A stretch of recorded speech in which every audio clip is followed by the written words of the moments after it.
সকল জল্পনা কল্পনা শেষে দীর্ঘ এক যুগ পর রাজনৈতিক দল হিসেবে নিবন্ধন ফিরে পেল বাংলাদেশ জামাত ইসলামী। রবিবার একজন প্রধান বিচারপতি ডক্টর সৈয়দ রেফাত আহমেদের নেতৃত্বাধীন 4 সদস্যের আপিল বেঞ্চ এর রায়ে দলটির নিবন্ধন পুনর্বহালের এই আদেশ দেন।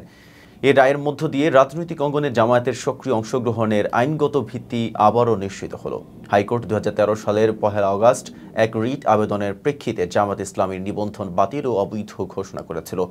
এরপর 2018 সালের 7 ডিসেম্বর নির্বাচন কমিশন ইসি দলটির নিবন্ধন বাতিল করে প্রজ্ঞাপন জারি করে। হাইকোর্টের রায়ের বিরুদ্ধে জামায়াত ইসলামী আপিল করলেও 2023 সালের নভেম্বরে মূল আইনজীবীর অনুপস্থিতিতে আপিল বিভাগ ডিসমিস ফর ডিফল্ট ঘোষণা করে আপিলটি খারিজ করে দেয়।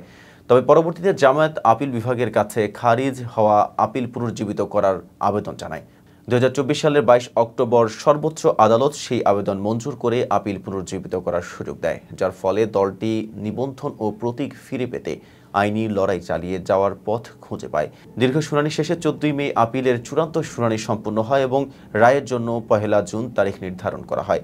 রায়ে জামায়াতের নিবন্ধন পুনর্বহাল করা হলেও দলটির পুরাতন প্রতীক দাড়িপাল্লা ব্যবহারের বিষয়ে সিদ্ধান্ত গ্রহণের দায়িত্ব নির্বাচন কমিশনের উপর ছেড়ে দিয়েছে আদালত।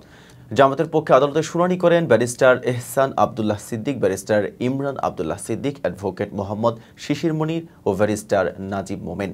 রায় ঘোষণার দিন আদালতে উপস্থিত ছিলেন জামায়াতের ভারপ্রাপ্ত সেক্রেটারি জেনারেল মাওলানা এটিএম মাসুম, সহকারী সেক্রেটারি জেনারেল অ্যাডভোকেট এহসানুল মাহবুব জুবায়ের, ঢাকা মহানগর দক্ষিণের আমির নুরুল ইসলাম বুলবুল, উত্তরের আমির মোহাম্মদ সেলিম উদ্দিন এবং দক্ষিণের নায়েবে আমির ও দলটির নির্বাহী পরিষদের সদস্য।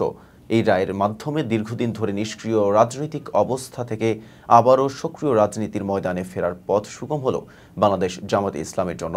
তবে এখন দেখার বিষয় নির্বাচন কমিশন প্রতীক সংক্রান্ত বিষয়ে কী সিদ্ধান্ত নেয় এবং রাজনৈতিক মাঠে দলটির পুনরায় সক্রিয়তার ধরন কেমন হয়। নিকট ভবিষ্যতের নির্বাচন ঘিরে জামায়াতের নিবন্ধন ফিরে পাওয়া অবশ্যই রাজনীতির মাঠে আলাদা তাৎপর্য বহন করবে বলেই মনে করছেন অনেকেই। এতক্ষণ সাথে ছিলাম মেহেদী হাসান। ফেজা পিপলের সাথে থাকার জন্য ধন্যবাদ।